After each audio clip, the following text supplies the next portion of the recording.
मेरे ससुर रोज मेरे पति से मेरी शिकायतें किया करते थे। कभी कहते कि बहू तो पूरा दिन मोबाइल में लगी रहती है, तो कभी कहते कि यह अपने खाने पीने का बिल्कुल ध्यान नहीं रखती। कभी आरोप लगाते कि आज बहू ने चाय नहीं दी, तो कभी कहते कि आज खाने में नमक ज्यादा कर दिया। असल में ये सब बिल्कुल झूठ था। मैं तो उनके हर छोटे बड़े काम का ख्याल रखती थी।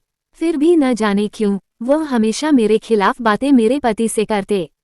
उनकी बातों पर यकीन करके मेरे पति मुझसे नाराज हो जाते। कई बार तो मुझसे बात करना भी बंद कर देते और गुस्से में मुझ पर हाथ उठाने तक की नौबत आ जाती। मगर अजीब बात ये थी कि जब मेरे पति मुझे मारने की कोशिश करते, तो वही ससुर बीच में आकर कहते, इस पर हाथ मत उठाओ, यह मेरी बेटी जैसी है। उनका ये दोहरा व्यवहार मुझे समझ ही नहीं आता था। एक दिन जब मैं स्कूल से बच्चों को लेने जा रही थी, तो ससुर ने कहा कि आज बच्चों को होटल ले जाना। मैं होटल पहुंची तो वहां एक अनजान आदमी मुझे छूने की कोशिश करने लगा। मैं बुरी तरह घबरा गई और तुरंत घर लौट आई।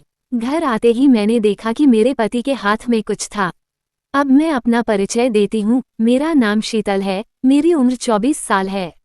मैं अपने माता पिता की इकलौती संतान हूँ। कुछ साल पहले मेरे पिता का निधन एक सड़क दुर्घटना में हो गया था।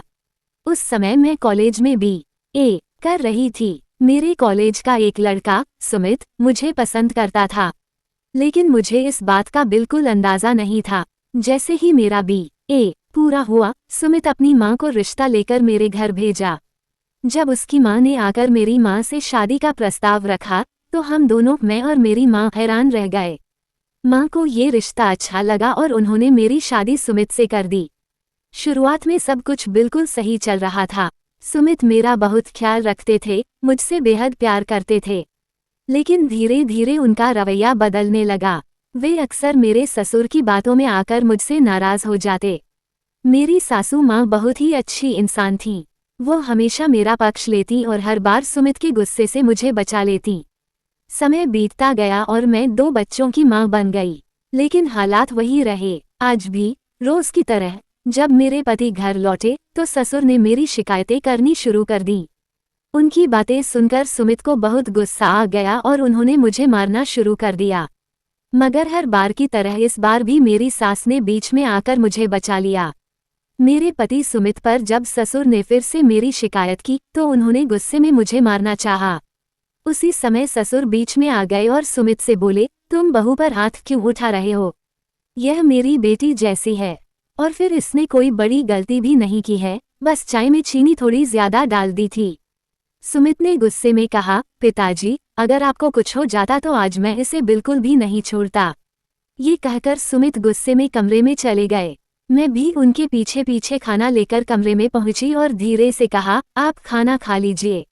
आप मुझसे नाराज हैं तो ठीक है, लेकिन खाने से कैसी नाराजगी? कृपया खाना खा लीजिए, मैं आपसे माफी मांगती हूँ।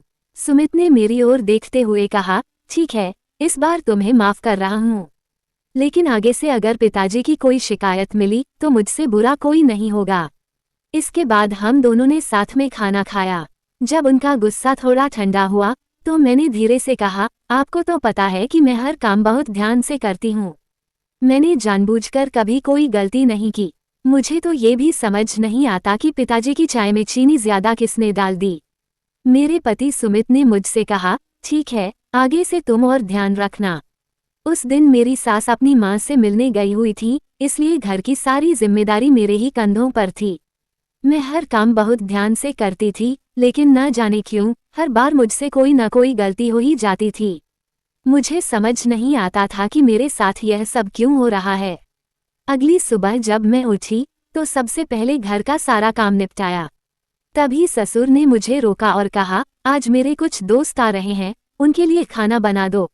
मैंने सोचा अगर मैंने मना किया तो वह फिर से मेरी शिकायत सुमित से करेंगे, इसलिए मैंने जल्दी जल्दी खाना बनाने की शुरुआत कर दी और मन में ठान लिया कि सबको खिलाकर मैं बच्चों को स्कूल से ले आऊंगी।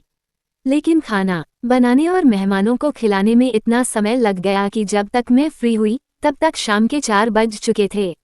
मुझे बहुत घबराहट हुई कि बच्चे अब तक स्कूल में अकेले मेरा इंतजार कर रहे होंगे। मैं तुरंत बच्चों को लेने घर से निकली। तभी मैंने देखा कि बाहर से बच्चे सुमित के साथ आ रहे थे। ये देखकर मैंने सुकून की सांस ली। लेकिन जैसे ही सुमित घर में दाखिल हुए, वह मुझ पर बुरी तरह बरस पड़े। गुस्से से बोले, तुम कितनी लापरवाह हो गई हो, बच्चों को लाना कैसे भूल सकती हो, तुम्हें बच्चों की जरा भी परवाह है या नहीं। सुमित मुझे मारने ही वाले थे कि तभी पिताजी बोल पड़े, बेटा कम से कम बहू की बात तो सुन लो कि वह क्या कहना चाह रही है। बच्चों को लेने तो ये जा ही रही थी, लेकिन मैंने ही इसे रोक लिया था। मेरे कुछ दोस्त आ रहे थे, इसलिए मैंने ही इसे खाना बनाने को कहा था। ये सुनकर सुमित बोले, ठीक है पिताजी, लेकिन यह मुझे कॉल करके बता तो सकती थी ना, मैं खुद बच्चों को ले आता। लेकिन इसे तो बच्चों की बिल्कुल भी परवाह नहीं है। अगर स्कूल से मेरे पास कॉल नहीं आती तो बच्चे वहीं बैठे रहते और रोते रहते। मैंने सुमित से माफी मांगी और कहा, आगे से मुझसे कोई गलती नहीं होगी। सुमित गुस्से में कमरे में चले गए। रात को जब हम सो रहे थे, अचानक मेरे फोन पर एक कॉल आई। स्क्रीन पर एक अनजान नंबर दिखा। मैं घबरा गई और फोन बंद करके सो गई। सुबह सुमित ने मुझसे पूछा, रात को तुम्हारे नंबर पर किसका कॉल आ रहा था। मैंने झूठ बोलते हुए कहा, माँ जी की कॉल थी, उन्होंने बस ऐसे ही बता दिया कि वह कुछ दिनों बाद आएंगी। सुमित ने कुछ और नहीं पूछा, लेकिन अब रोज रात को मेरे नंबर पर अनजान कॉल आने लगे। मैं हर बार फोन बंद कर देती। धीरे धीरे सिर्फ कॉल ही नहीं, बल्कि मैसेज भी आने शुरू हो गए। और सुमित रोज मुझसे पूछते, किसका कॉल और मैसेज है। मैं हर बार कोई ना कोई बहाना बना देती थी। मैं इन सब चीज़ों से बहुत परेशान हो गई थी। आखिरकार मैंने अपना मोबाइल अपने कजिन को दिया और उससे कहा, देखो ज़रा, इस पर बार बार अनजान नंबर से कॉल आ रहे हैं। कोई मुझे लगातार परेशान कर रहा है। तुम प्लीज़ इस नंबर पर बात करके पता करो कि ये कौन है और क्यों ऐसा कर रहा है। लेकिन ध्यान रखना, इस बारे में अपने भाई सुमित को कुछ भी मत बताना। कजिन ने मुझे आश्वासन दिया, ठीक है, आप फिक्र मत करो, मैं देख लूंगा। एक तरफ मैं इन फ़ोन कॉल्स से परेशान थी, तो दूसरी तरफ मेरी जेठानी की बेटी भी उन दिनों हमारे घर आई हुई थी। उसकी पूरी जिम्मेदारी भी मुझ पर ही थी, लेकिन वह लड़की सारा दिन घर से बाहर रहती। सुबह कहती, मैं अपनी दोस्त के पास जा रही हूँ, और फिर शाम तक लौटती। मुझे समझ नहीं आता था कि वह कहाँ जाती है और क्या करती है। मन ही मन डर लगा रहता था कि कहीं वह मुझे किसी बड़ी मुसीबत में न फंसा दे। एक दिन जब मैं कमरे में बैठी थी, तो मेरे ससुर मेरे पास आए और बोले, बहू, तुम्हें सुमित से डरने की कोई ज़रूरत नहीं है। मैं तुम्हारे साथ हूँ। अगर वह तुम्हें कुछ कहे या मारे, तो डरना मत। अगर सुमित मेरा बेटा है, तो तुम भी मेरी बेटी जैसी ही हो। उनकी बातें सुनकर मैं हैरान रह गई। मेरे मन में यही ख्याल आया कि अरे, यही तो हमारी लड़ाई करवाते हैं। इन्हीं की शिकायतों की वजह से तो सुमित मुझ पर हाथ उठाने लगते हैं। फिर आज यह इतने अच्छे से मुझसे बात क्यों कर रहे हैं। इतने में बाहर से अचानक सुमित के चीखने चिल्लाने की आवाज़ें आने लगीं। मैं और पिताजी जल्दी से उठकर बाहर की तरफ गए। वहां जाकर देखा तो सुमित मेरी जेठानी की बेटी पर गुस्सा कर रहे थे। मैंने सुमित से पूछा, क्या हुआ, आप इस पर गुस्सा क्यों कर रहे हो। लेकिन सुमित ने उल्टा मुझे ही डांटना शुरू कर दिया। सुमित गुस्से में मुझसे कहने लगे, सारी गलती तुम्हारी ही है। अगर तुम घर का ठीक से ध्यान रखती तो आज ये सब होता ही नहीं। मैंने घबराकर कहा, आखिर हुआ क्या है, आप साफ साफ बताइए तो सही। सुमित ने जवाब दिया, तुम्हें पता भी है ये रोज कहाँ जाती है। ये किसी लड़के से मिलने बाहर जाती है, और तुमने मुझे आज तक ये बात नहीं बताई। उल्टा तुम इसका साथ दे रही हो। मुझे तो लगता है कि तुम भी इसके साथ मिली हुई हो। ये सुनते ही पिताजी की तबीयत अचानक बिगड़ गई। हम सब घबरा गए और तुरंत उन्हें अस्पताल ले गए। कुछ दिनों बाद मेरा कजिन मेरा फ़ोन मुझे वापस कर गया और बोला, अब कॉल नहीं आएंगे, आप निश्चिंत रहो। मैंने फिर से अपना फ़ोन वापस ले लिया। शुरू में तो कुछ दिन सब ठीक रहा, न कोई कॉल न मैसेज। लेकिन कुछ ही दिनों बाद फिर से वही अनजान कॉल और मैसेज आने लगे। मैं बहुत परेशान हो गई। आखिरकार मैंने सोचा कि एक बार इस शख्स से बात करके देखती हूँ कि वह कौन है और मुझसे चाहता क्या है। एक रात जब फिर कॉल आई तो मैंने रिसीव किया और गुस्से में कहा, कौन हो तुम और मुझसे आखिर चाहते क्या हो। उधर से आवाज़ आई, मैं तुमसे मोहब्बत करता हूँ और तुमसे शादी भी करना चाहता हूँ। मैं हैरान रह गई और बोली, क्या तुम्हारा दिमाग खराब है, मैं एक शादीशुदा औरत हूँ। ये सुनकर उसने हंसते हुए कहा, मुझे तुम्हारी शादी से कोई एतराज़ नहीं है, तुम मेरे साथ भाग चलो। मैंने गुस्से में उसे खूब सुनाया और तुरंत फोन काट दिया। मैं ये बात अपने पति सुमित को भी नहीं बता सकती थी क्योंकि वह पहले से ही मुझ पर शक करते थे। मैंने सोचा क्यों न मैं ये बात अपने ससुर जी को बता दूं, हो सकता है वे कोई हल निकाल दें। मैंने अपने ससुर को पूरी घटना बताई। वे मेरी बात सुनकर बहुत परेशान हुए और बोले, तुमने अच्छा किया कि तुमने सुमित को कुछ नहीं बताया। फिक्र मत करो बेटी, मैं कुछ न कुछ करूंगा। उसके बाद मैंने अपना नंबर बदल दिया, पर कुछ दिनों के बाद अजीब बात हुई। न जाने ये शख्स मेरा नया नंबर कहाँ से पा गया और उस पर भी कॉल और मैसेज करने लगा। मुझे समझ नहीं आ रहा था कि यह सब कब तक छिपा कर रखूंगी। एक दिन जब मैं बच्चों को स्कूल से लेने जा रही थी, तभी रास्ते में उसी शख्स की कॉल आई। उसने कहा, तुम्हें स्कूल जाने की कोई ज़रूरत नहीं है, तुम्हारे बच्चे मेरे पास हैं, तुम यहाँ मेरे होटल पर आ जाओ।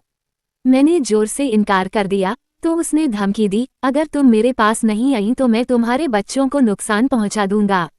ये सुनकर मैं डर गई। मैंने बिना देरी किए सीधे होटल की तरफ दौड़ लगाई ताकि अपने बच्चों को वहां से सुरक्षित निकाल सकूं। जब मैं होटल पहुंची तो वहां एक आदमी खड़ा था, जिसके पास मेरे बच्चे थे। उसने अपना चेहरा नकाब से ढक रखा था, इसलिए मैं उसे पहचान नहीं पाई। मैंने बच्चों से घबराकर पूछा, क्या तुम इन अंकल को जानते हो? बच्चों ने मासूमियत से कहा, नहीं मम्मी, हम इन्हें नहीं जानते। लेकिन अंकल बहुत अच्छे हैं, इन्होंने हमें चॉकलेट और आइसक्रीम दिलाई। वह आदमी मेरी तरफ बढ़ते हुए बोला, मैं तुमसे शादी करना चाहता हूँ। तुम मुझसे शादी कर लो, मैं तुम्हें बहुत खुश रखूंगा। मेरे बच्चे उसके पास थे, इसलिए मैं उस समय कुछ कह भी नहीं पाई। डरते डरते मैंने किसी तरह अपने बच्चों को अपनी ओर खींचा और उन्हें लेकर तुरंत घर की तरफ निकल गई। पूरे रास्ते मेरा दिल जोर जोर से धड़क रहा था और मैं बुरी तरह सहमी हुई थी। जैसे ही घर पहुंची, देखा कि दरवाजे पर मेरे पति सुमित गुस्से में खड़े मेरा इंतजार कर रहे थे। उनका चेहरा लाल हो रहा था और घर के बाकी लोग भी वहां मौजूद थे। सबको देखकर मुझे ऐसा लगा जैसे मैं कोई बड़ा पाप करके घर लौटी हूं, जबकि मैंने कुछ भी गलत नहीं किया था। मैं उस आदमी को तो जानती भी नहीं थी, मैंने सिर्फ अपने बच्चों की वजह से उसके पास जाकर उनसे चिपका लिया था। फिर भी मेरा कोई कसूर नहीं था। मैंने अपनी सासू माँ की ओर देखा, उन्होंने मेरी तरफ देखते ही निगाहें नीचे कर ली। ऐसा लगा जैसे सबको सब कुछ पहले से ही पता है। जैसे ही मैं घर के अंदर घुसी, सुमित ने मुझे थप्पड़ मार दिया। फिर उन्होंने मुझे कुछ तस्वीरें थमा दी। जब मैंने ध्यान से उन तस्वीरों को देखा तो मैं हक्का बक्का रह गई। उन तस्वीरों में मैं नहीं थी, बल्कि किसी और औरत का बदन था और उस पर मेरे ही चेहरे की तस्वीर जोड़ी गई थी। मुझे समझ ही नहीं आ रहा था किस तरह किसी ने मेरा चेहरा किसी और के बदन पर फोटोशॉप कर दिया था। सुमित चिल्लाए, अब तुमने हद ही पार कर दी, आज तुम बच्चों को भी उसे मिलने ले गई। मैंने कहा, सुमित, जैसा आप सोच रहे हैं वैसा कुछ भी नहीं है। एक बार पिताजी से पूछ लीजिए, वह सब कुछ जानते हैं। पिताजी ने कड़वाहट भरे स्वर में कहा, सुमित, मैं तो तुमसे पहले ही कहता था कि यह औरत ठीक नहीं है, लेकिन तुमने हमारी एक न सुनी और इसके साथ शादी कर ली। अब तुम देख रहे हो ना, यह क्या अराजक हालात लेकर आई है। पिताजी की यह बात सुनते ही मैं हक्का बक्का रह गई। मैं खामोश खड़ी उनके चेहरे को देखती रही और सोचती रही, पिताजी ऐसा क्यों कह रहे हैं, वह तो सब कुछ जानते हैं। सुमित ने मेरा हाथ पकड़कर मुझे घर से निकाल दिया। मैं अपने दोनों बच्चों को लेकर अपनी माँ के घर चली गई और उन्हें सारी बात बताई। मेरी माँ ये सदमा बर्दाश्त नहीं कर सकी और अचानक ही उनका देहांत हो गया। अब मेरी जिंदगी में केवल मेरी माँ ही बची थी, वह भी मुझे छोड़ गईं। मैं अकेली अपने बच्चों के साथ अपने घर में रह गई थी। सुमित ने मुझे छोड़ दिया था। उसे मुझ पर इतना शक था कि यह तक नहीं पता था कि बच्चे उसके हैं या नहीं। मेरी हालत इतनी खराब हो गई थी कि मेरे पास अपने बच्चों को खिलाने के लिए कुछ भी नहीं बचा था। मजबूरन मुझे नौकरी करनी पड़ी। नौकरी करके मैं अपने और अपने बच्चों का पेट भरती थी। समय के साथ साथ मैं और मेरे बच्चे अकेले जीना सीख चुके थे। ये सब कुछ लगभग 8 महीने हो चुके थे। एक दिन घर के दरवाजे पर किसी ने कुंडी बजाई। जब मैं जाकर देखा तो मेरी सास थी। उन्होंने मुझसे पूछा, बेटी कैसी हो, बच्चे कहाँ हैं, वे कैसे हैं? मैं थोड़ी कड़वाहट में बोली, आप यहाँ क्यों आई हैं? अब आप मुझसे क्या चाहती हैं? आप मेरे बच्चों को अपना खून मानने से भी इनकार कर चुकी हैं। सास ने धीरे से कहा, बस करो बेटी, हमने जो तुम पर झूठा इल्जाम लगाया था, शायद उसकी ही सजा हमें मिल रही है। मैं यहाँ तुम्हें लेने आई हूँ, तुम मेरे साथ चलो, सुमित तुमसे आखिरी बार मिलना चाहता है। मैंने हैरानी से पूछा, सुमित कहाँ है? सास ने बताया, सुमित अस्पताल में है और उसकी हालत बहुत ज्यादा खराब है। वो तुमसे और अपने बच्चों से मिलना चाहता है। ये सुनते ही मैं तुरंत अपने बच्चों को लेकर अस्पताल पहुंच गई। सुमित ने मुझे देखते ही मुझसे माफी मांगी, बच्चों के सर पर हाथ रखा और इस दुनिया से चले गए। मेरे सर पर तो जैसे आसमान ही टूट पड़ा हो। मैं जोर जोर से रोने लगी। मेरी सास ने मुझे गले लगाकर दिलासा दिया और समझाया कि यह सब कुछ तुम्हारे ससुर का किया धरा था। उन्होंने बताया कि सुमित को उन्होंने किसी और से गोद लिया था। सुमित के असली माता पिता बहुत अमीर थे और उनके नाम बहुत सारी प्रॉपर्टी थी, इसलिए वे चाहते थे कि सुमित कभी शादी न करे। लेकिन सुमित ने मुझे पसंद कर लिया और शादी की जिद करने लगा। लाख मना करने के बावजूद भी सुमित ने मुझसे शादी कर ली। इसी कारण तुम्हारे ससुर ने ये सब खेल खेला ताकि सुमित और तुम्हारी बीच लड़ाई हो, वो तुम्हें छोड़ दे और सारी प्रॉपर्टी उनके नाम हो जाए। उन्होंने ये भी बताया कि सुमित के असली माता पिता ने सुमित की सारी प्रॉपर्टी उसके बच्चों के नाम कर दी। वही आदमी जिसने मुझे होटल में बुलाया था और वही झूठी तस्वीरें बनवाई थीं, सब तुम्हारे ससुर ने ही पैसे देकर करवाई थीं। जब सुमित को इस सब बारे में पता चला तो वो मुझे लेने ही जा रहा था, लेकिन रास्ते में उसका एक्सीडेंट हो गया और वो अस्पताल में पहुंच गया। अब तुम्हारे ससुर भी चल फिर नहीं सकते, उन्हें उनके किए की सजा मिल चुकी है। उसके बाद सबने मुझसे हाथ जोड़कर माफी मांगी और मैं अपने ससुराल वापस चली गई। सुमित की मौत के बाद मैंने दूसरी शादी नहीं की। मैं अपने बच्चों के साथ अपनी नई जिंदगी की शुरुआत करने लगी। सुमित को और बाकी सब लोगों को मैंने माफ कर दिया था। दोस्तों, आशा करती हूँ कि आपको हमारी कहानी पसंद आई होगी। अगर कहानी पसंद आई हो तो वीडियो को लाइक ज़रूर करें। अगर आप हमारे चैनल पर नए हैं तो चैनल को सब्सक्राइब करें और नोटिफिकेशन बेल को दबाएं ताकि अगली अपडेट सबसे पहले आपको मिले।